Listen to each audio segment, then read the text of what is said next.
Everyone, আবার উনি চলে এসেছে একটি রেসিপি ভিডিও। তো 500 গ্রাম মাংস নিয়ে নিয়েছি আমরা, কুকারের মধ্যে এবার দিয়ে দিচ্ছি।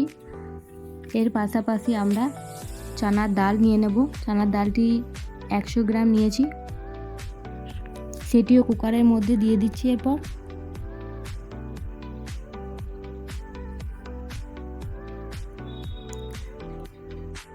এখানে আমরা মশলা ব্যবহার করেছি আদা রসুন ও শুকনো লঙ্কার পেস্ট।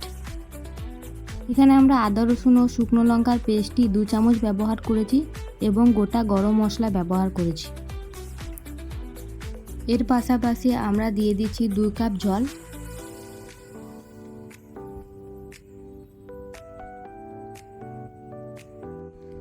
ও স্বাদ মতো লবণ। সমস্ত কিছু দেওয়া হয়ে যাওয়ার পর আমরা কুকারের ঢাকনা দিকে লাগিয়ে 2-3 সিটি মেরে নেব। আচ্ছা, আমার এই ভিডিও আপনারা কে কোথা থেকে দেখছেন অবশ্যই কমেন্টে জানাবেন। ভালো লাগলে চ্যানেলটিকে সাবস্ক্রাইব করে একটি লাইক করবেন, যাতে আমি পরবর্তী সময়ে আরও ভিডিও নিয়ে আসতে পারি। তো আমাদের এখানে সিদ্ধ হয়ে যাওয়া প্রায় ডান। দেখেন, এখানে কোনো রকম কোনো পানি নেই। এর পাশাপাশি আমরা একটি পাত্র নিয়ে নিচ্ছি।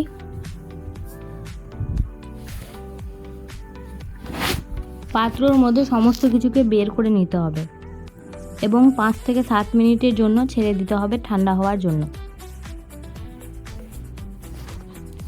ঠান্ডা হয়ে যাওয়ার পর আমরা সমস্ত কিছুকে খুব ভালোভাবে মিক্স করে নেব। দেখেন কি সুন্দরভাবে মাংস ও ডালগুলো গলে গিয়েছে। এরপর আমরা নিয়ে নিচ্ছি পেঁয়াজ কুচি, লঙ্কা কুচি, ধনেপাতা কুচি। সমস্ত কিছু কেটে রাখা জিনিস দিয়ে দিতে হবে এবার মাংসর মধ্যে।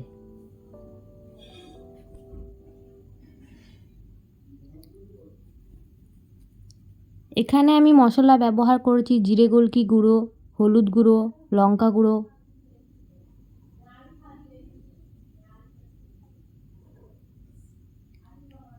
সমস্ত কিছুকে খুব ভালোভাবে মিক্স করে নিতে হবে। মিক্স হয়ে যাওয়ার পর আমাদের যে কাজটি করতে হবে সেটি হলো একটি ডিম নিয়ে নিতে হবে।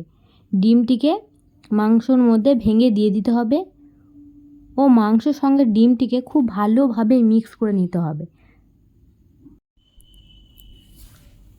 এরপর আমরা একটি যে কোনো শেপ দিয়ে দিচ্ছি। আমি এখানে গোল শেপ ব্যবহার করেছি, আপনারা চাইলে আপনাদের মতো শেপ ব্যবহার করে নিতে পারেন। আচ্ছা, আমার রেসিপি ভিডিও আপনাদের কেমন লাগে অবশ্যই কিন্তু কমেন্টে জানাবেন।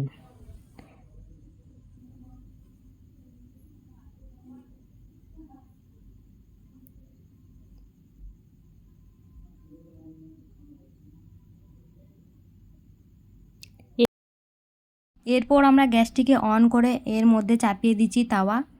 এর পাশাপাশি আমরা দিয়ে দিচ্ছি সাদা তেল। তেলের পরিমাণটি আমি এখানে বেশি রেখেছি, কারণ সমস্ত কিছু কাবাবকে আমরা এর মধ্যে ডিপ ফ্রাই করব, তার জন্য। এরপর আমি আস্তে আস্তে সমস্ত কাবাব দিয়ে দিচ্ছি।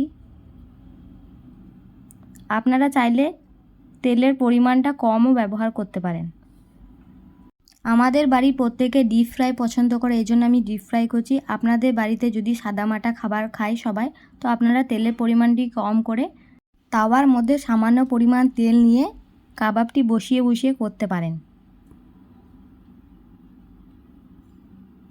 এই তো আমার রান্না এখন প্রায় শেষ।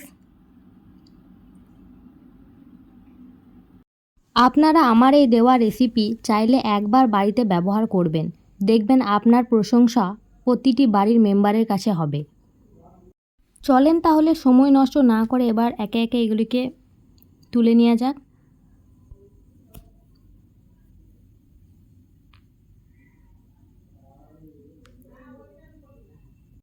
আমার আজ রেসিপি ভিডিও আপনাদের কেমন লাগলো অবশ্যই কমেন্টে জানাবেন। তাহলে আজকের ভিডিওটি এখানেই শেষ করছি। দেখা হচ্ছে আরেকটি পরবর্তী ব্লগে।